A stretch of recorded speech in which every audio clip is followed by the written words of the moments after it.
As regular viewers will know, Israel is not one of my issues. It's not a country I've been to, and until recently, not one I've commented on.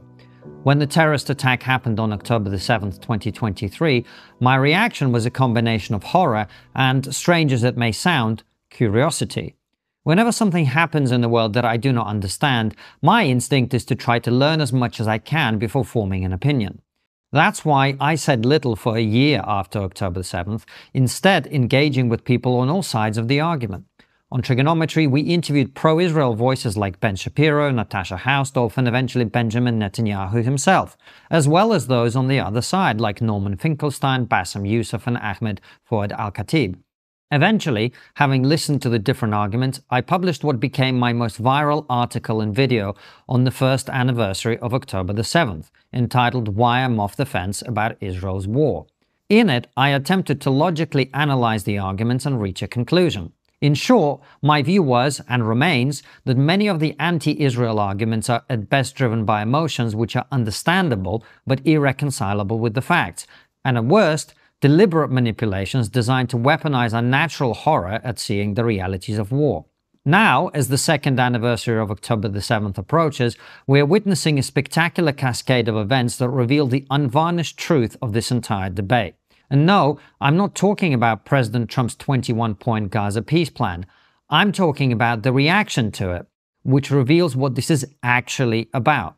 The Trump plan is a roadmap to peace which delivers every single anti-war and pro-peace objective: an immediate end to the war, Israeli withdrawal, the release of over 2,000 Palestinian detainees in exchange for just 20 remaining living Israeli hostages, delivery of aid, reopening of the Rafah crossing with Egypt, a non-Israeli, non-Hamas administration of Gaza, an economic development package, a commitment against the displacement of Palestinians, no annexation, no occupation, and US-mediated talks between Israel and the Palestinians to achieve a, quote, peaceful and prosperous coexistence.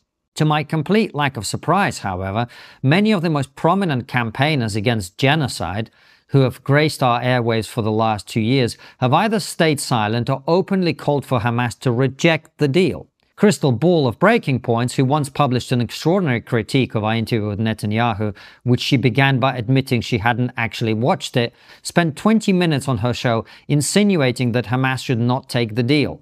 Her social media is a continuous stream of virtue signaling with no mention of the fact that if you want to stop the genocide, an offer to do so is on the table. Candace Owens, another peace enthusiast, hasn't even bothered to comment on President Trump's peace proposal at all. She's too busy making money from Charlie Kirk's murder by conducting her own investigation into his assassination from the comfort of her own studio. Hint, Jews are involved. Here in Britain, Owen Jones has not only failed to urge Hamas to accept the deal, but on the contrary, has shared tweets and videos portraying it as unacceptable, effectively suggesting that it should be rejected. Meanwhile, Jeremy Corbyn dismissed the deal as yet another colonial endeavor. It's important to say, I don't believe it's in Hamas' interest to accept the Trump peace plan. After all, it requires them to disarm and relinquish any role in the future governance of Gaza. Hamas is perfectly entitled to reject a deal it dislikes, in exactly the same way Ukraine won't accept peace terms with Russia that it feels would damage its long-term interests. But Hamas's ability and willingness to reject the deal is a clear indicator of what the conflict in Gaza actually is.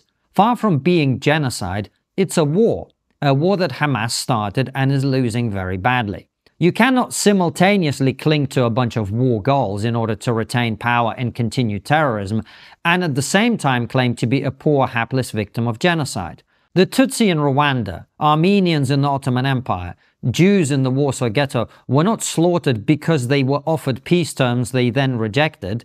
They were killed for being Tutsis, Armenians, and Jews. That's what genocide actually means.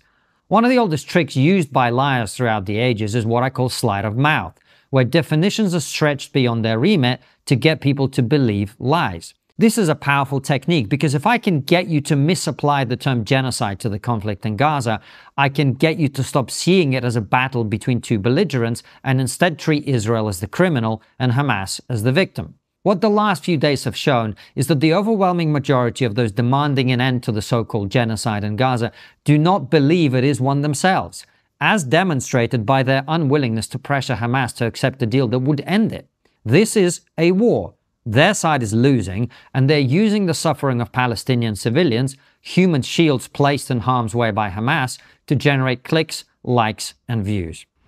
If you enjoy my videos, you should know that they're available on my Substack as articles, days, weeks, sometimes even months ahead of time. So head on over to konstantinkissin.com right now and subscribe.